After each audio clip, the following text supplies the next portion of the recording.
como que é a experiência de ter a ayahuasca debaixo de hino cristão, né? O hino católico, né? São Francisco. Isso influencia? Como é que o hino que está ao redor influencia? Não só da sua experiência, mas de outras pessoas do grupo que já te contaram. Então, você pode falar um pouquinho de que tipo de visão que o cara tem, que tipo de experiência que acontece? Então tá, eu não vou falar o nome, mas você vai saber de quem eu estou falando. Teve uma pessoa que veio aqui e ela foi num trabalho e era o único trabalho que essa pessoa podia ir por uma circunstância muito específica e era um trabalho especificamente voltado para Nossa Senhora. É um trabalho, é feito uma vez só por ano e é um trabalho em louvor a Nossa Senhora, a Rainha da Floresta, como é chamado lá. Então, tudo nesse trabalho é voltado para Nossa Senhora. Todos os hinos falam de Nossa Senhora, todos os louvores falam dela, porque é um trabalho de Nossa Senhora.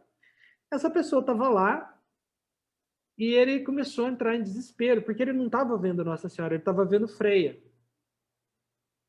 Ele não estava visualizando Nossa Senhora, ele estava vendo Freia naquela energia que ele estava sentindo. E ele começou a achar que ele estava, como é que eu vou dizer, nossa, me fugiu a palavra, ele estava meio que burlando o ritual, né? Porque ele estava vendo outra coisa. Aí eu falei, não, cara, esse aí é o nome que deram aqui, né? O que você está vendo está dentro da sua mitologia, dentro da sua mente. Então é muito difícil você dizer o que a pessoa viu. Você vai ver e vai identificar e vai dar os nomes que você conhece, os nomes que estão dentro da sua mitologia. Né? Então, ele teve uma experiência nórdica, relacionada à mitologia nórdica. E era um trabalho de Nossa Senhora. Entendeu?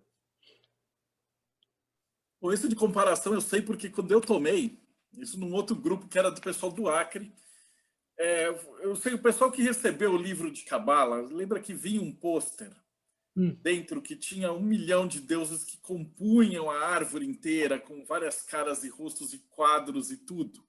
Então essa foi a visão que eu tive, que deu aquele pan, né? Então, para mim eu fui 2 vezes só, mas essa foi muito mais forte. E eu enxerguei, tipo, uma subida, uma escala, uma escada de Jacó, e ao redor, tudo aquilo que eu tinha pesquisado, eu tinha lançado a enciclopédia de mitologia, e era como se cada um dos deuses aparecesse em imagem do lado, ao redor, numa tela de televisão, ou num quadro, ou num pôster. É impossível de descrever. A gente estava conversando antes de começar a gravar, que as experiências elas são tão doidas e tão íntimas, e a parada é tão alucinante, que às vezes fica difícil de você passar uma explicação para o outro do que foi, né? Do que você estava enxergando. Tem uma pergunta da Elisa que ela é justamente disso. Como é que o tambor ou o hino ele influencia de um jeito diferente para para outro? Tirando essa experiência aí do nosso amigo nórdico, para você, como é que você enxergava esse Não, ritual? existe, essa influência é total, é absoluta. O condutor do trabalho, o trabalho tem um ritmo, né? Um ritmo muito próprio. As músicas que você escolhe, o ritmo das músicas que você escolhe, eles dizem muito para onde a experiência vai.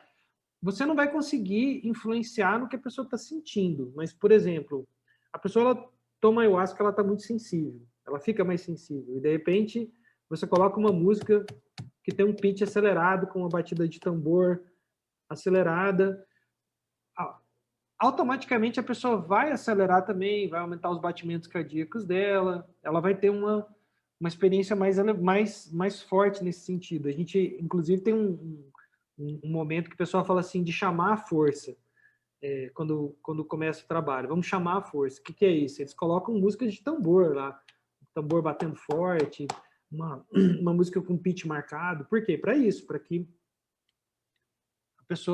a força se manifesta, porque a pessoa é influenciada por essa música, por esse ambiente, né? Tem uma pergunta do Diogo aqui que ele fala: se já te ocorreu de entrar nessa força fora do ritual sem ter consumido chá? Não, para mim é um absurdo, para mim é inconcebível a ideia, porque justamente porque eu ia falar agora, a gente estava falando mais cedo que os caras tomam isso no carnaval, vamos supor, sei lá, eu acho que o menino falou que é no carnaval que eles tomam. E, cara, para onde você vai, né? Para onde você vai? Porque na minha experiência, uma das primeiras coisas que a ayahuasca desliga na sua percepção são os seus filtros, né? Você você precisa estar num ambiente onde você tenha certeza que as pessoas que estão lá vão cuidar de você, vão zelar da sua saúde física, da sua segurança física, e para que você possa se entregar. Porque, por exemplo, a pessoa ela vai estar olhando para uma planta e aí ela vai estar vendo aquela planta de um lugar muito diferente do que ela está acostumada a ver. Você não sabe se ela vai se assustar, se ela vai querer sair correndo, se ela sair correndo, se ela tropeçar e cair, e se ela se machucar, tiver um corte no braço, qual que vai ser a sensação daquele corte, sendo que ela já está sensível. Então, é, é, uma pessoa que não sabe o que está acontecendo vai gritar com ela, ou sei lá, que nem esse cara que o menino falou que atendeu, que estava lá vomitando, ele não sabe, outra pessoa não sabe o que está acontecendo, vai falar que ele está simplesmente drogado, sabe? Para mim, fora de um ritual, fora de um lugar onde todos que estão ali estejam sabendo o que está acontecendo, para mim é inconcebível a ideia. Para mim, né? E a tua relação direta com ela? Que você falou que ficou 8 anos. Você é programador e também estuda cabala e tal. Qual foi o efeito disso dentro dos teus estudos? Então, né? É muito. Como a gente estava falando também mais cedo, né? É muito difícil você transformar uma experiência em algo compartilhável, né? Por, por mais que eu compartilhe sobre uma experiência, eu acho que você nunca consegue esgotar ela de fato. Essa experiência que você teve, por exemplo, eu acredito que você conseguiria falar sobre ela algumas horas, de tantos detalhes que com certeza você lembra dela, né? E na minha experiência, a primeira vez que eu, eu tomei e eu pensei assim, falei, cara, que roubada, né? Eu vim numa festa de São Francisco e e eu tô aqui tomando ayahuasca, né? Tomando esse negócio. E aí eu estava sentado na cadeira, numa cadeira assim, o pessoal estava cantando, tinha uma música muito bonita tocando assim.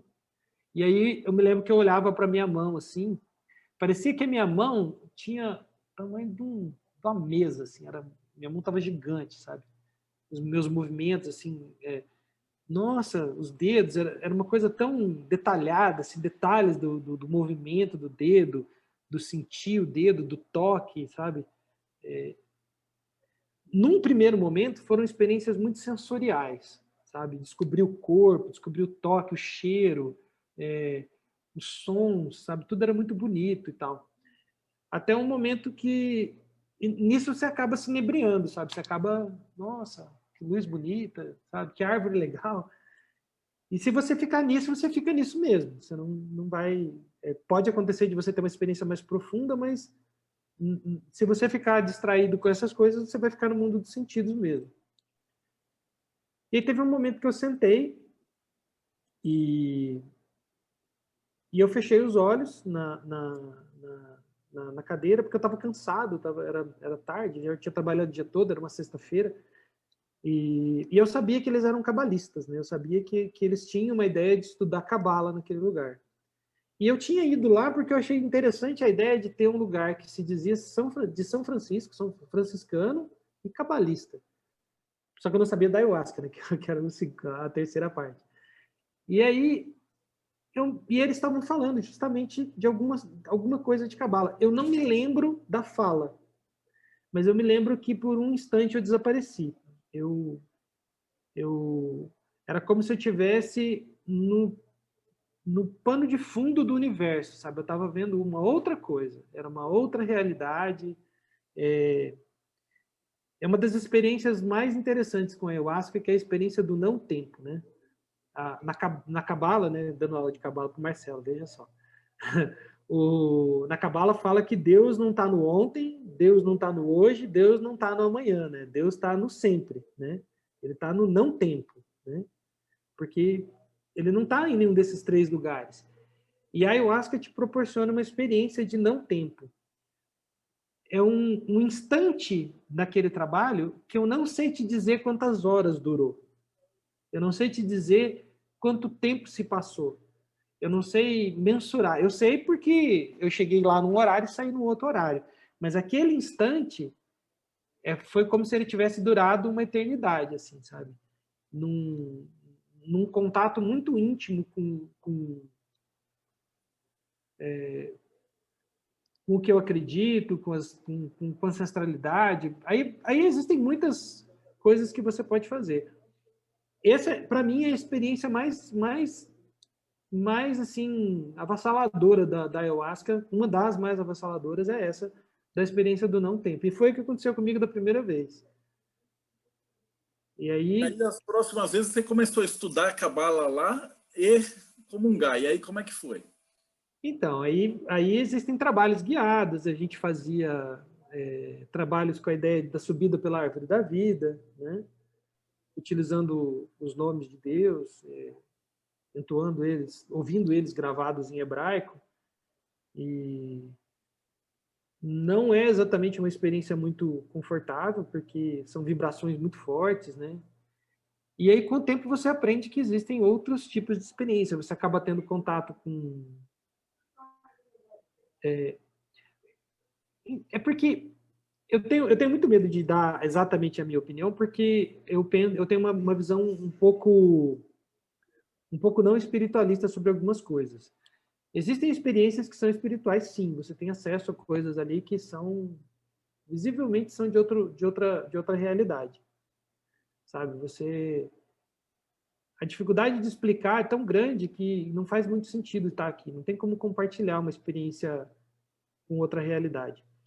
Mas existem experiências que você encontra certas coisas que estão dentro da sua cabeça, literalmente. Monstros, demônios, que estão dentro da sua cabeça. E muitas vezes as pessoas costumam atribuir isso a espíritos, a outras coisas. E foi um ensinamento que eu tive com um feitor do Acre. Ele faz ayahuasca há 30 anos, 40, 35 anos. O nome dele é Seu Francisco. E aí ele chegou um dia e falou assim, se você tiver tomar o chá e você vê um bicho aí dentro da sua cabeça, você não tem que correr dele, não. Você tem que se perguntar por que ele está aí dentro. Né? Porque o problema não é o problema é ele tá aí. Se ele tá aí é porque você colocou ele aí dentro. Então você tem que se perguntar e entender por que ele tá aí dentro. Mas nem sempre é uma experiência muito boa. Então, às vezes são experiências desesperadoras. Você tem experiências de morte. Eu tenho um amigo que ele estava bem desleixado com a saúde, estava num processo eu vou morrer mesmo, que se foda, e comendo mal, se alimentando mal, estava na esbórnia. Aí um dia ele teve uma experiência onde ele teve acesso a uma visão do corpo dele sendo exumado, sabe, tendo feito uma autópsia. Assim, ele descrevia os caras falando, nossa, o fígado dele não sei o quê, o rim dele não sei o quê, e ele, como se ele estivesse acompanhando aquela experiência. Então, eu acredito que as experiências, elas são muito ligadas ao que você conhece, né? Ao conhecimento que você põe, e também aos guias espirituais que estão ali do seu lado e para onde eles te apontam, né? Para onde que você vai. Mas respondendo a sua pergunta sobre como foi para mim, eu passei a ter muito mais experiências ligadas às energias que estavam sendo propostas naquele momento. Por exemplo, quando eu estava ouvindo um nome sagrado relacionado a Netchá, eu conseguia direcionar mais trabalhar com as minhas emoções, com os meus sentimentos. E isso vai até um momento. Existe um momento onde você perde o controle, que é aí onde entra o que o pessoal fala da ayahuasca, que ela é um grande professor, que você vai aonde ela quer que você vá, né? Você tenta controlar até onde dá, mas chega uma hora que o controle, abre a mão do controle, né? Você abre a mão do controle e aí a experiência te leva aonde você tem que ir. Então, posso dizer que eu tive experiências muito que eu tentei controlar, controlei muito durante um bom tempo, mas teve experiências que do começo ao fim eu estava sentado na montanha-russa, né?